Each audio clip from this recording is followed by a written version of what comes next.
Today, we're going to talk lawsuits.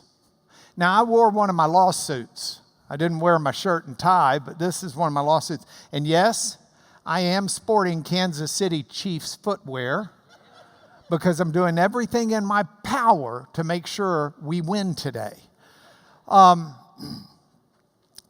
Lawsuits are interesting and fun, unless you're like getting sued. For the lawyer, I enjoy what I do for a living. And I was trying a lawsuit in this courthouse right here. That's in Atlantic City, New Jersey. And this was a lawsuit where I was going against a drug company, and I'd already tried one case against them in Texas and beaten them pretty soundly. And so we had gone up to their backyard to try the next case to prove that that I didn't win just because I was in Texas. Now, when you try a lawsuit, before you do jury selection, the judge hears what are called motions in limine. Motions in limine. And a motion in limine is where you make a list of things that the other side should not ever be able to mention in trial. And you get the judge to rule on them ahead of time because they're so inflammatory. If the other side says them, even though you object, cat's already out of the bag, jury's already heard it, and you can't, you can't stick all the olives back in the jar. They're not going to fit. And so you go to the judge and say, Judge, before we even go in there to pick a jury, don't let the other side say this. For example, in a car wreck case, one of the lawyers that represents the person being sued will always file a motion in limine that says, don't let the victim, the plaintiff, mention the fact that we have car insurance, out of fear that a jury's going to say, well, it's just the insurance company, pay the boy.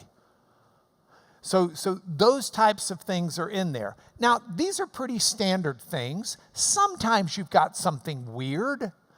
If I'm suing a doctor for malpractice, and that doctor's been sued 5 times before for malpractice, the lawyer for the doctor is going to say, don't let Lanier mention the fact this doctor's been sued 5 times before for malpractice, because that's not the issue. The issue is, did the doctor commit malpractice this time? Okay? That's the kind of stuff. So I'm in the Atlantic City, New Jersey courthouse, my first time to try a case there. And the other side has a motion in limine against me, and it's like yay thick. I mean, they've listed that they have hired some legal team to go through the transcript of every case I've ever tried and find anything that they thought might have been effective, and they just try to list it there in hopes the judge won't let me say it. So I'm looking through it, and there's one of them on there that says, do not let Lanier quote the Bible. And the judge looks at it and she says, why can't Lanier quote the Bible? I mean, you can quote Shakespeare. You can quote the Declaration of Independence. Why can't you quote the Bible? It's literature, if nothing else. And the lawyer for the other side said, no, you don't understand. There's this club of people who believe the Bible, and you can't readily identify them.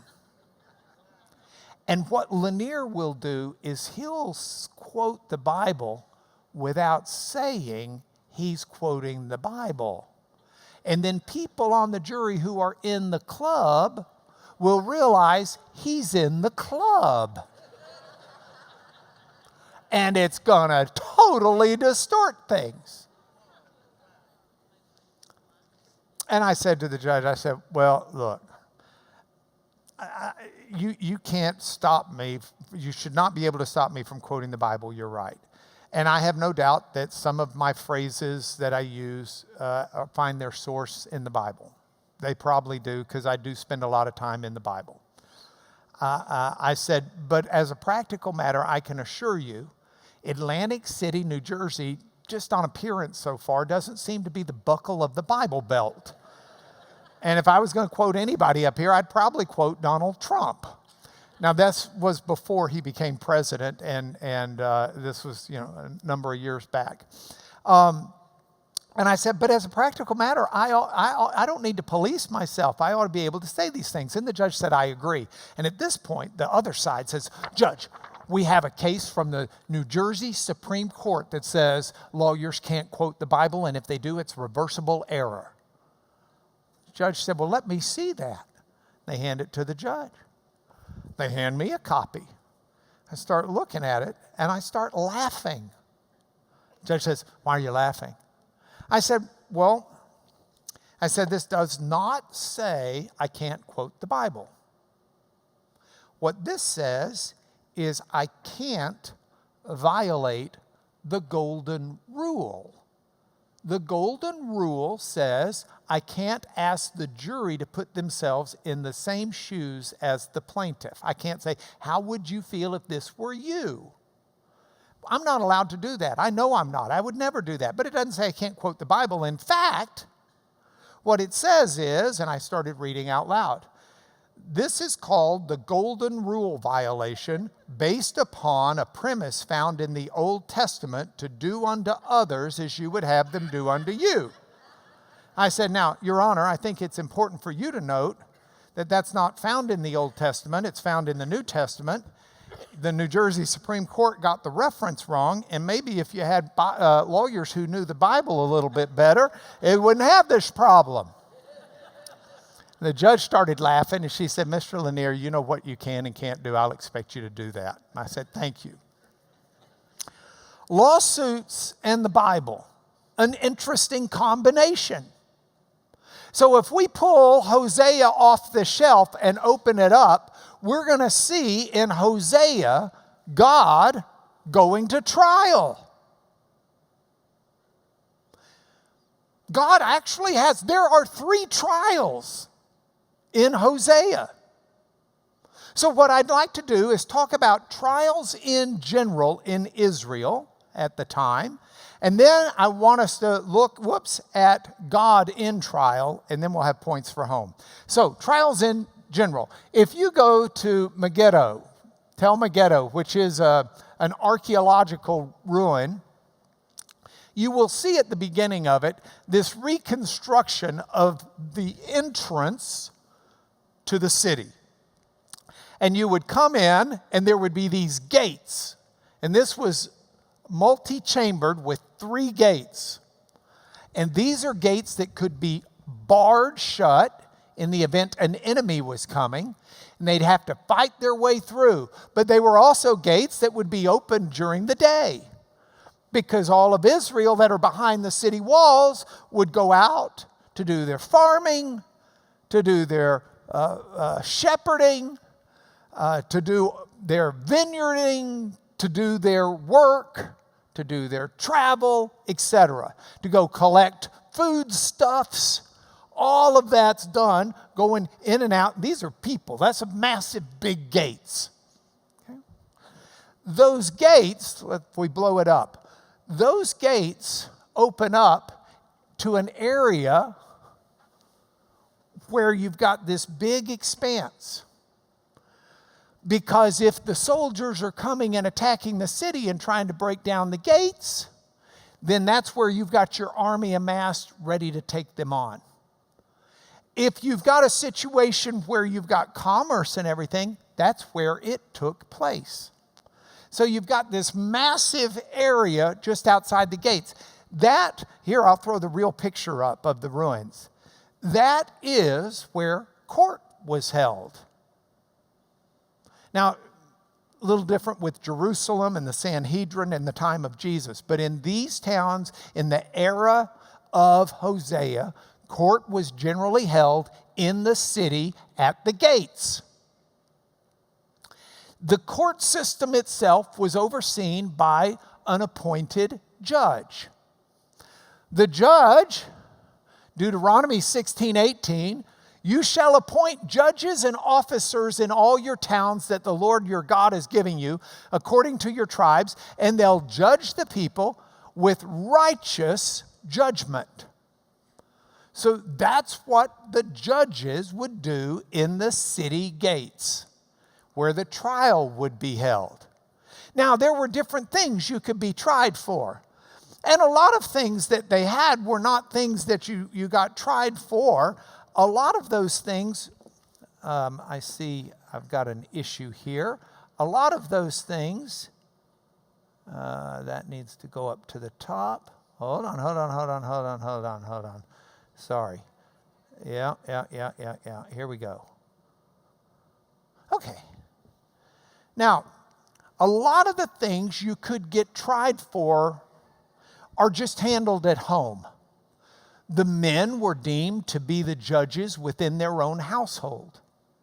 But if it were something of community involvement or something that affected, if the husband's accusing the wife of adultery or something like that, it would be a public trial.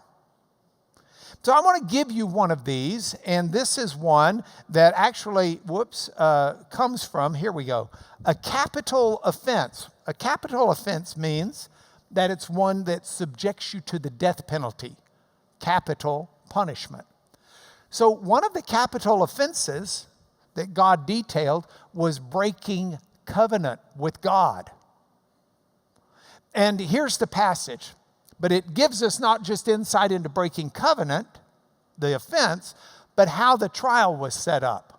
If there's found among you within any of your towns that the Lord your God is giving you, a man or a woman who does what is evil in the sight of the Lord your God, in transgressing his covenant, and has gone and served other gods and worshiped them, or the sun, or the moon, or any of the host of heaven, which I have forbidden. It is told you, you hear of it, then you inquire diligently. You have a trial. And if it's true and certain that such an abomination has been done in Israel, bring out to your gates that man or woman who's done this evil thing and stone them to death with stones. On the evidence of 2 witnesses or of 3 witnesses, the one who is to die shall be put to death. A person shall not be put to death on the evidence of 1 witness. The hand of the witnesses shall be first against him to put him to death, and afterward the hand of all your people, so you shall purge the evil from your midst. A capital offense. You've got to have 2 or 3 witnesses, and the witnesses should be the ones who pick up the stones, but ultimately the judge is to ensure that that capital punishment is carried out on the person. Now, if you're reading this thinking that's really harsh, we can discuss that in another class. But I will tell you this, that's the law that was set up. Now, within the framework of this, you can find things like 1 Kings 21 to give you an example of a trial. 1 Kings 21 is the story of Jezebel. Not a nice lady, hence the reason we don't typically name our kids that anymore. There's a guy named Naboth who has a vineyard in Jezreel. It's next to the palace of Ahab, the king. Ahab's married to Jezebel. Now, Ahab says to Naboth, let me buy your vineyard. I want it for a vegetable garden. It's right next to my house. I'll give you a better vineyard for it, or I'll give you the value in money. Let me buy it. Naboth said, God forbid I should give you the inheritance of my fathers. So Ahab goes to his house and he is all dejected. Poor Ahab. Why does everything happen to him? So Jezebel, his wife, comes in and says to him, okay, why can't you eat? What's wrong? Talk to Jesse about it. He says, you won't believe what Naboth did. I said, give me your vineyard or money. Give me your vineyard for money, or I'll give you another vineyard. And he said, no. And Jezebel said, hey, aren't you the king? Just get up, eat, and be cheerful. I'll get it, and I'll give it to you. So she wrote letters in Ahab's name. She sealed them with his seal. That's called forgery. She sent the letters to the elders and the leaders who lived in that city. She wrote in the letters, proclaim a fast and set Naboth at the head of the people. Makes it look like the king's really looking out for Naboth. Good guy, Naboth. I'm going to make Naboth look fancy and important with all of the people. What a nice king. He's clearly not bitter. He clearly has no motive for any ill will to fall against Naboth. And then set 2 worthless men opposite him, and let them bring a charge against him, saying, you've cursed God and the king. Then take him out and stone him to death. So they did. The 2 worthless men came in, sat opposite him. Those 2 witnesses brought a charge against him, saying Naboth cursed God and the king. So they took him outside, they stoned him. Then they sent a note saying, he dead. And as soon as Jezebel heard that he was stoned and dead, she said to Ahab, hey, that thing he wouldn't sell you, he's dead. Just go get it. And he does. A capital offense, 2 witnesses, stone him to death. That was the trial. There's another capital offense in the old law, and that was adultery. You can see in Leviticus 20:10, if a man commits adultery with the wife of his neighbor, both the adulterer and the adulteress shall surely be put to death. Now, you got to have witnesses. Think about the time of Jesus. Woman's caught in adultery. The witnesses are there. This woman's been caught in adultery. Law says we ought to stone her. What do you say? Of course, Jesus knows that they should have not only caught her, but they should have caught the man. They didn't bring him. Jesus also knows that they had to be eyewitnesses, so perhaps one of them was the man. But in the meantime, what are they doing watching that anyway? Jesus says, sure, let the first one without sin throw the first stone. And they all leave because the only one without sin that could throw that stone is Jesus. And he doesn't. He tells her to go her way and to sin no more. So those are typical trials in Israel, a little different than our courtrooms today. Now, in Hosea, if we go to the book, we're going to find 3 different trials that are spoken of in the book. Hosea, as we've already discussed, is rich in metaphors. We've talked about those in the first 2 classes. But beyond those metaphors, and sometimes wrapped in those metaphors, is this prevailing metaphor of a trial. Trial number 1 is found in Hosea 2, verses 2 through 15. And, this is the best we can do on this.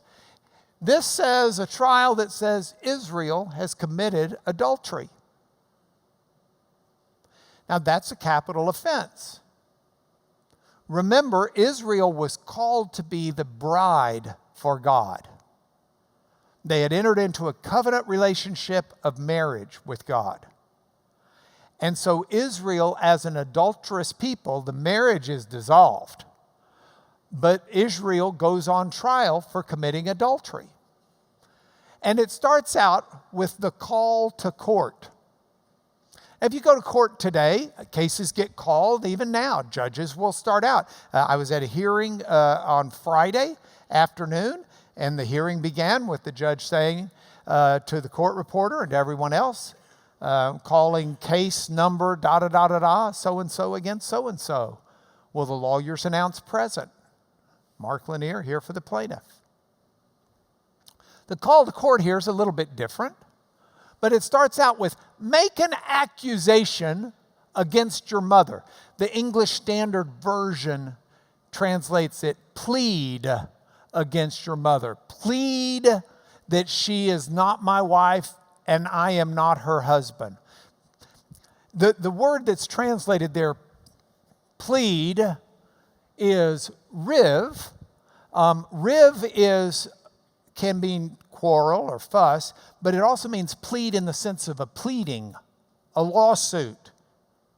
It's the start of a lawsuit. It's if I'm going to bring a lawsuit on behalf of someone, a drunk driver runs a red light, careens into grandmother who's driving to deliver cookies to her children, and just does horrible damage to grandmother. If I'm going to sue on behalf of grandmother, I have to file what in court still today is called a pleading, where I plead what happened, and that commences a lawsuit. Riv is the same idea, especially here, and it's interesting, it's repeated twice, but if you take the word in the middle there, that first letter, the B, can mean against. It tells us we're using lawsuit terminology here. So plead against your mother. He's calling on the children to be the witnesses against the mom. Plead with your mother. Plural. Got multiple witnesses. Plead against your mother. And the plead is probably repeated there twice because these are not friendly witnesses. They're reluctant witnesses. They don't want to testify against mom in this courtroom. Plead with your mother. Plead, for she's not my wife and I'm not her husband. So that's the call to court. And God's got a desire. God expresses his desire in the rest of that verse. Whoops. Oh, stop that. Get to God's desire. Here it is. That she must remove her signs of prostitution from her face and her signs of adultery from between her breasts. This is conveying an idea that she is in appearance unfaithful. That she is dressing like a harlot. That you can tell by the way she looks that she is promiscuous and not faithful to her husband. And so we have here, Israel commits adultery, a call to court. God's desire is that she put all of that away, that she not be that way. But that desire is not met. And so Hosea talks about the capital crimes punishment that's going to follow. He says, lest I strip her naked and make her as in the day she was born, and make her like a wilderness, and make her like a parched land, and kill her with thirst. Loaded with metaphors, but within the context of this is the judgment that she's going to have. She will be deemed committing adultery, and these are the consequences of that adultery. And so we've got here an interesting setup of this lawsuit. If we continue it, this crime's punishment doesn't stop there. God provides evidence and judgment. And so we see that next in Hosea 2, 4, and 5. Upon her children, I'm not going to have mercy because they're children of whoredom. They're not even my kids. Those children themselves are the witnesses and proof that the wife's committed adultery. Now, this is not just, This is why Hosea and Gomer and the whole story there needs to be understood within the framework of a metaphor of God and his people. What God is saying here is you can look at the offspring of Israel. You can look at the next generation and the next generation and the next generation, and they're proof that Mama has not been faithful to God. Mama being the nation of Israel. For their mother has played the whore. She who conceived them has acted shamefully. She said, I'll go after my lovers who give me my bread and my water, my wool and my flax, my oil and my drink. Israel was worshiping Baal, claiming that Baal, the providing god of the Canaanite people, was providing Israel with their water, their bread, their wool, their oil, their wine. So Israel is giving credit to Baal for that, even as it's not coming from Baal. But that is the adultery that God's indicting them for. And the children do the same thing. So God says, therefore, I will hedge up her way with thorns. I will build a wall against her so she can't find her paths. She'll pursue her lovers, but not overtake them. She'll seek them, but won't find them. She'll say, I'll go and return to my first husband, for it was better for me then than now. It won't be fruitful. You can't practice vice virtuously. You can't worship the wrong gods and get the right result. And God says he's going to put the judgment there. Israel, in their adultery, thought Baal was providing for them and was thanking Baal for that. God says, she didn't know I was the one who gave her the grain. I was the one who gave her the wine. I was the one who gave her the oil. I was the one who lavished on her silver and gold. And they used what I gave them to worship an idol, to commit adultery. They took what I gave them, and instead of saying thank you and worshiping me, they took it and flipped it and chased after other gods. God says, therefore, I'm taking back my grain in its time. I'm taking back my wine in its season. I'm going to take away my wool and my flax, which I gave her to cover her nakedness. And I'll just uncover her lewdness in the sight of her lovers, and no one will rescue her out of my hand. And I'll put an end to all of her mirth, all of her feasts, all of her new moons, all of her Sabbaths, and all her appointed feasts. Look, I gave her these things. She took them from me and committed adultery against me and used them to worship fake gods and idols that satisfied her. And so I'm taking it away. If that's where she wants to go, let her go. But she ain't going with my stuff. And I will lay waste her vines and her fig trees, of which she said, these are my wages. This is what Baal's given me because I've worshiped Baal. I'll make them a forest. The beasts of the field will eat them. I will punish her for the feast days of the Baals, when she burned offerings to them and adorned herself with her ring and her jewelry and after her lovers and forgot me. I mean, this is kind of harsh, but it's appropriately harsh for the crime. So we've got the evidence and we've got the judgment. And then at the end, there's a surprise final judgment. God's bringing the trial to a close.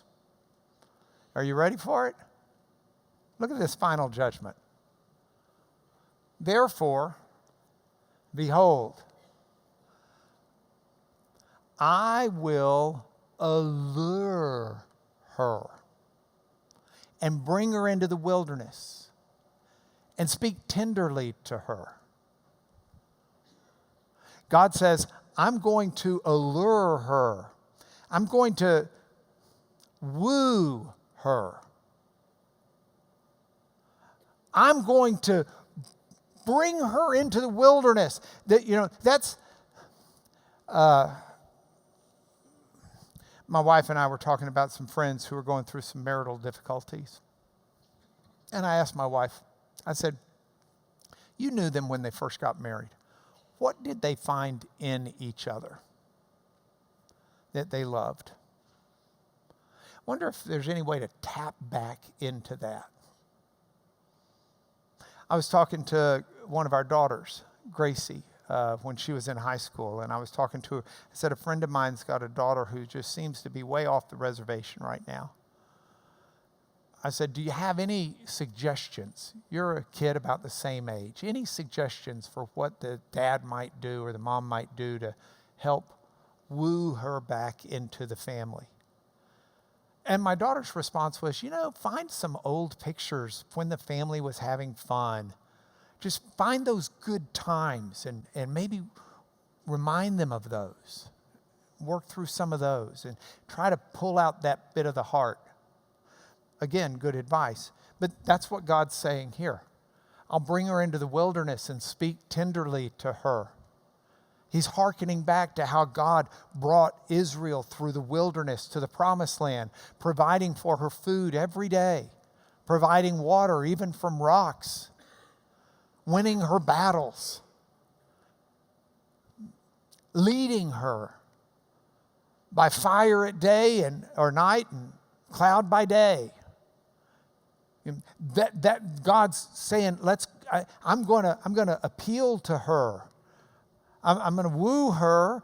I'm going to lure her, and I'm going to bring her into the wilderness. I'm going to speak tenderly to her, and there I'm going to give her vineyards, and I'm going to make the valley of Achor. Achor is the Hebrew word for pain or trouble.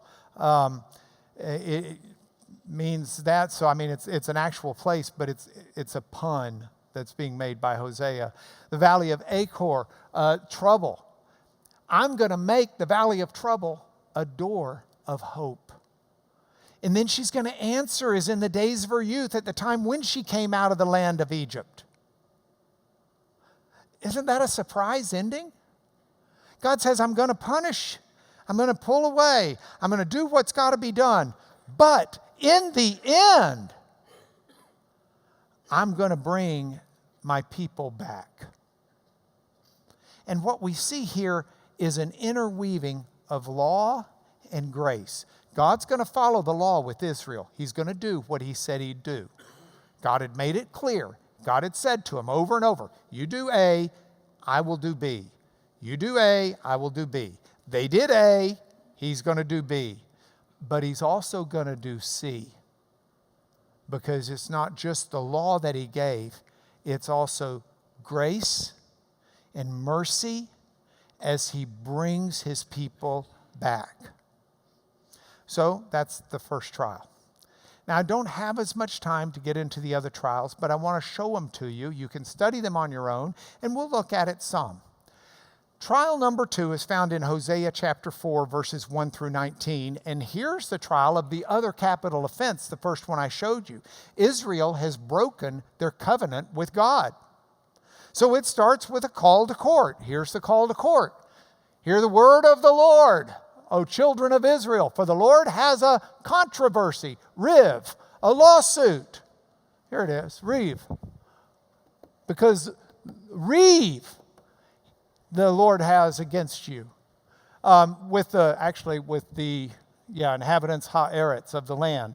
So hear this lawsuit, hear this complaint, hear this pleading that God's got against you. And that's the call to court. And then he sets out, there have been 3 general breaks of the covenant. Here they are. There is no faithfulness. There's no steadfast love. and there's no knowledge of God in the land. Those are all important. We are called to be faithful to God. This word translated faithfulness, emet, is a very, very important word in the Hebrew. It's a trait, it's an attribute of God himself. He is faithful. We are called to be faithful, but they were not faithful. Steadfast love, chesed, in the Hebrew, steadfast love is a covenant loyalty. See, they were called to be faithful to God, but they were also called under the law to be faithful to each other. And we know within the communities they weren't. I mean, go back to the story of Ahab. King Ahab and Jezebel and Naboth and the vineyard. That was typical fare for them. The court systems weren't used to take care of their neighbors. They weren't faithful to their neighbors. They weren't faithful to the covenant. They didn't have steadfast love for each other, and they didn't have a covenantal love for God. In fact, they had no knowledge of God at all.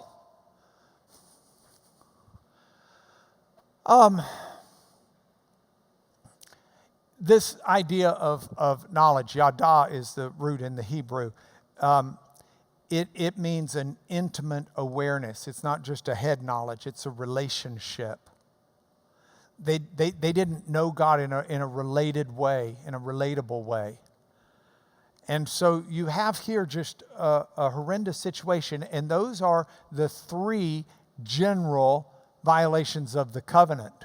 Now, Deuteronomy 5:21 in the law.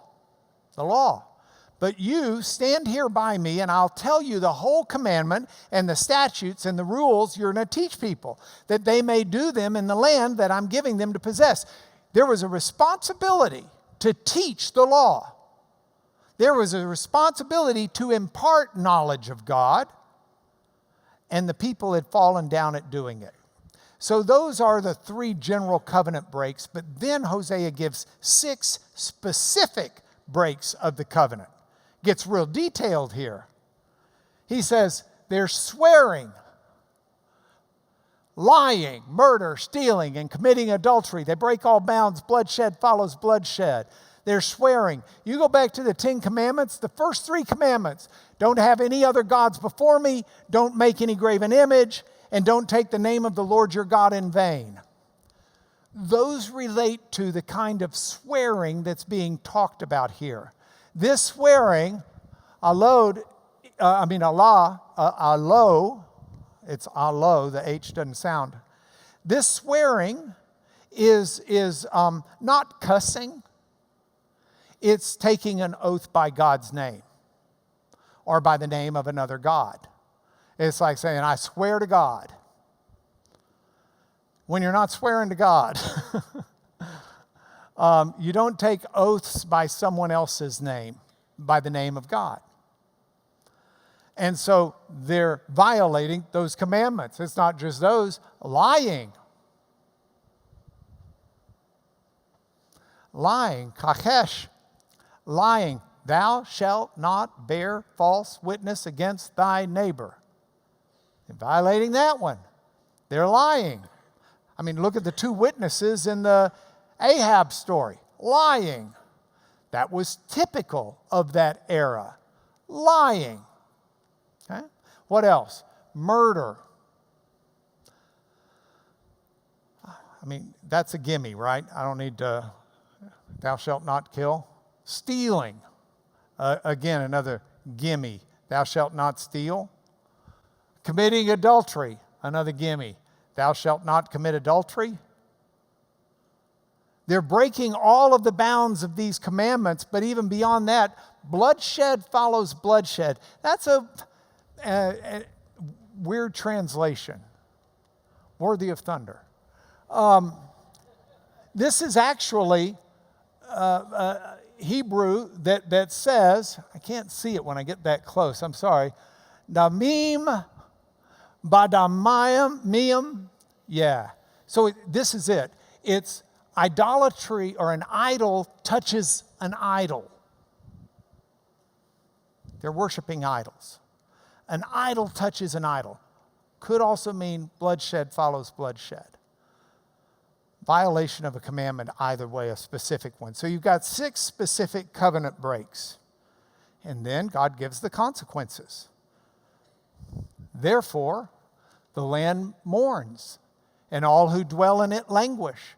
And also the beasts of the field and the birds of the heaven and even the fish of the sea are taken away. Your land is laid waste. It's laid desolate. It's not going to be productive. Those are the consequences. Then the rest of this gives us the evidence for it and the judgment. And that's Hosea 4 through a bunch. And that's not something we have time to get into, but it's worth looking at. I would urge you to go home and do your homework and look at it at home. Hosea 4, Hosea 4. Let me give you a flavor for it. This is the evidence in the judgment, okay? Okay, don't let anyone contend. Don't let anyone accuse. My contention's with you, O priest. You'll stumble by day, the prophet will stumble with you by night. I'll destroy your mother. He says, let no one contend, let no one accuse. This is not for you, this is for me, God. I'm the one contending. I'm the one who's accusing. I'm the prosecutor here. And I am contending, I'm suing you priests. I'm bringing you priests to court. No knowledge of God in the land? Priests, you're responsible. People don't understand the law? Priests, you're responsible. People are worshiping idols? Priests, you're responsible. Prophets getting paid to so-called give the word of God and aren't giving it accurately? You're responsible. And I'm going to destroy you. My people are destroyed because of a lack of knowledge. They've rejected knowledge because you, the priests, have rejected knowledge. I reject you from being a priest to me. You've forgotten the law of your God. I'm going to forget your children. And he indicts them. You didn't teach it, so you forgot it, so. And this has effects. How we live and behave affects us. I think a lot of you know that I tried the nation's first opioid case against the pharmaceutical companies that had been illegally selling and pumping out a lot of opioids. And the stories that went with that, as I sat and met with the government officials that I represented 2 counties in Ohio, the stories of them having to rent refrigerated truck units because their morgue didn't have enough room in it to keep the bodies before the autopsies because so many people were dying from the opioids. The families that were destroyed, the courts, they had to open up new to deal with the children that had to go into foster care where they didn't have enough foster care homes because of what the parents had done and the way their bodies had been ravaged by the opioids. The babies that are born to opioid-addicted mothers, that are born addicted to opiates, that have trouble living through it because it depresses the breathing system and it affected the development of their organs in utero. And you read these horrible stories. And it happens. That's one of many examples, but the way we live affects the way we live. And God said it. God didn't set up all of these rules just because, he's some goofy uncle who's got some instructions for us that he wants us to do. God set these rules up to help Israel be the Israel they could be.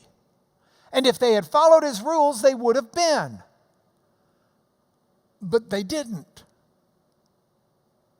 And that same principle is true for you and me. Now, we're not Israel. I don't keep kosher when I eat. I'm not living under that Old Testament covenant with God, but that doesn't mean God hasn't told me what is right and what is good. That doesn't mean I don't learn the principles from that covenant and learn what's productive and useful in my life. All right, I've got to finish up. Trial number 3, Hosea 12 through 13, verse 1. This is for Israel's fraud and deceit.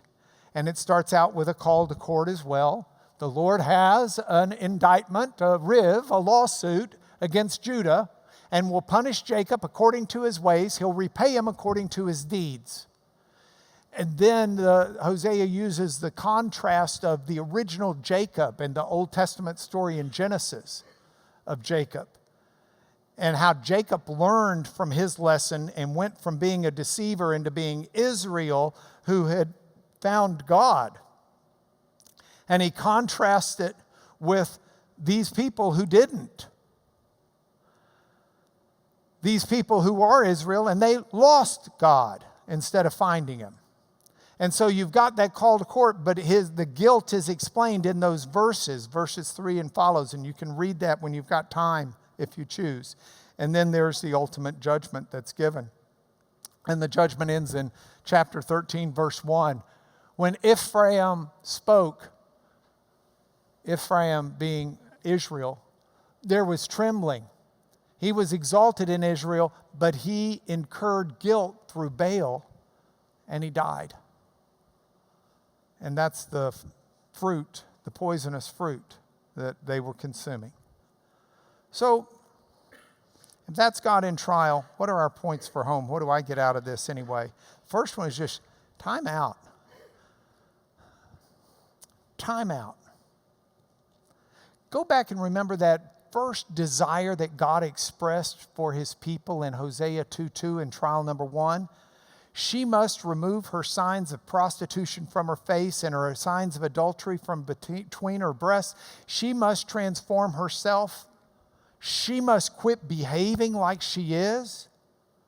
She must quit courting disaster, flirting with evil.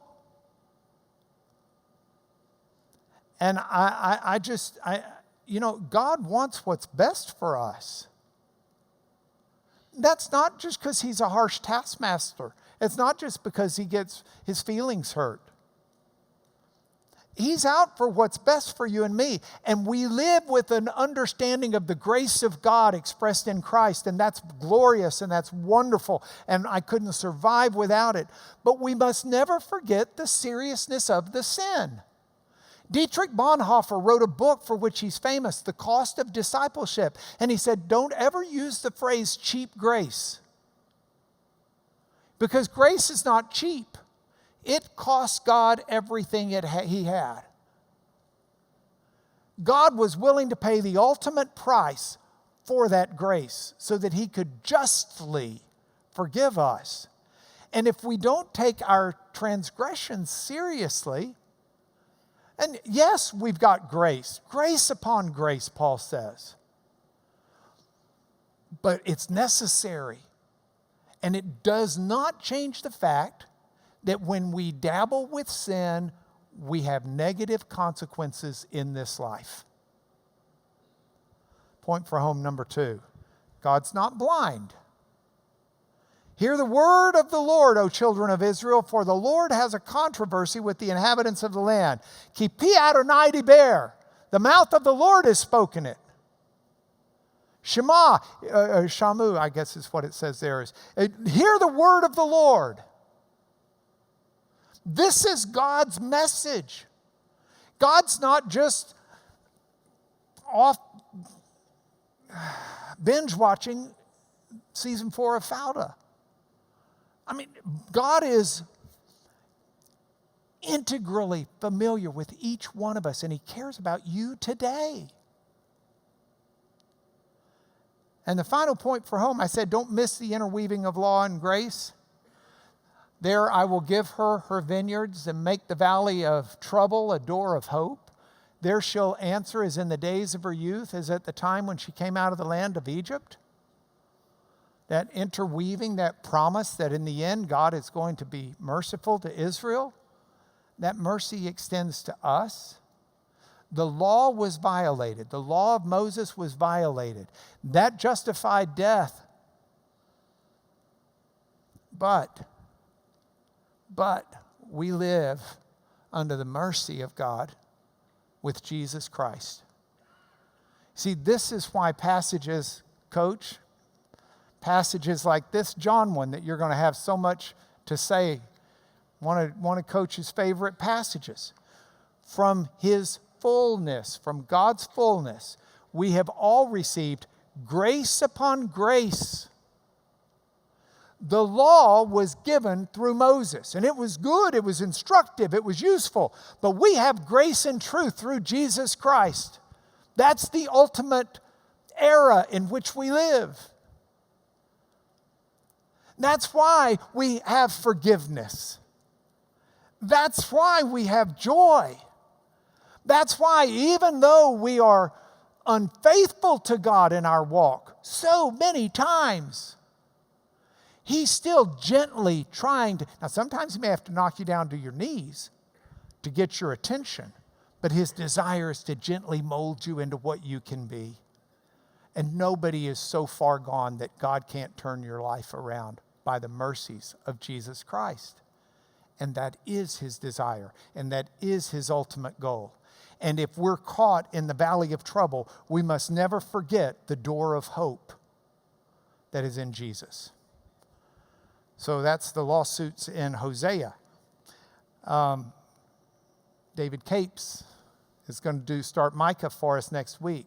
Micah, his name is Who is Like Yahweh? What a name. What a book. Let me bless you and we'll go to church. Father, in the name of Jesus, I ask your blessings on all who hear this message. Father, it is very important to me that they not only understand the seriousness of sin and the way it can affect us in our lives, but that your mercy, your love, your steadfast love, your faithfulness, your forgiveness, your grace upon grace is not lost to us. Father, may our sin drive us to the cross of Christ in humble humility to live within the shadow of that forgiveness. May we understand the riches of your love that took all of our unfaithfulness and all of our sin upon yourself to pay the ultimate price of death so that we could live in a resurrected life. We love you and adore you, and we praise your name through Jesus our Lord. Amen.